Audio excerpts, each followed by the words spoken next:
dosen pembimbing saya Bapak Dr. Muhammad Mabrur Taufik SAG SEMM mengajar mata kuliah manajemen strategi. Pada pertemuan kali ini saya ingin menjelaskan sedikit mengenai konsep manajemen strategi. Manajemen strategi dibagi menjadi 3 definisi. Definisi pertama, usaha manajerial dalam menumbuhkan kekuatan perusahaan untuk mengeksploitasi peluang bisnis yang muncul guna mencapai tujuan perusahaan yang telah ditetapkan oleh perusahaan sesuai dengan visi dan misi perusahaan.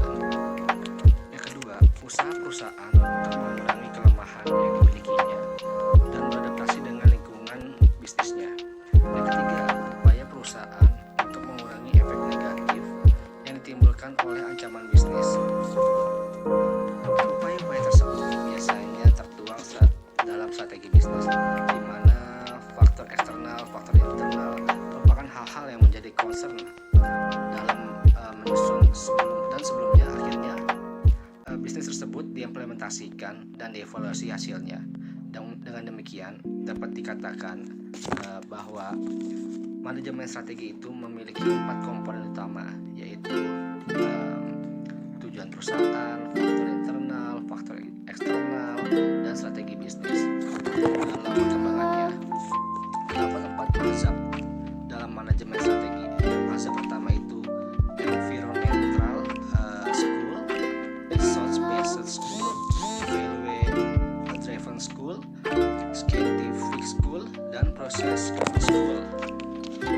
Tahap awal dalam menyusun strategi bisnis, kita perlu menganalisa faktor eksternal dan faktor internalnya. Pada tahap awal ini, saya akan menjelaskan mengenai analisa faktor eksternal, yaitu atau biasanya kita sebut dengan analisa lingkungan bisnis. Yang pertama, mengidentifikasi apa yang akan menjadi threat dan opportunity kita yang terjadi sekarang atau yang akan terjadi di masa depan di lingkungan bisnis kita yang akhirnya nanti berpeluang mempengaruhi bisnis perusahaan kita. Yang kedua, setelah kita dapat apa yang menjadi threat dan opportunity bisnis dalam perusahaan kita, maka kita dapat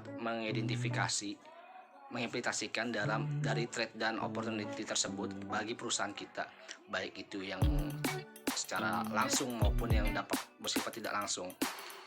Kita ketahui bersama bahwa memperkirakan apa yang akan terjadi di masa yang akan datang pada lingkungan makro atau lingkungan perusahaan kita, bisnis kita merupakan hal yang mustahil untuk dilakukan.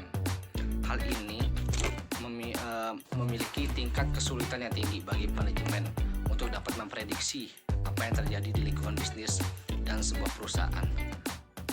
Pemirsa, khususnya mahasiswa Universitas Budi Luhur, dari materi apa yang telah saya sampaikan tadi, dapat kita simpulkan bahwa manajemen strategi memiliki 4 komponen utama, yaitu lingkungan eksternal, lingkungan internal, strategi bisnis, dan tujuan perusahaan. Pemirsa, khususnya mahasiswa Universitas Budi Luhur, sampai jumpa pertemuan kita kali ini. Semoga apa yang saya sampaikan bermanfaat bagi kita semua. Salam sehat untuk kita semua. Salam Budi Luhur. Wassalamualaikum warahmatullahi wabarakatuh. Right there on top of the moon, we could sit and do nothing. I wish we were both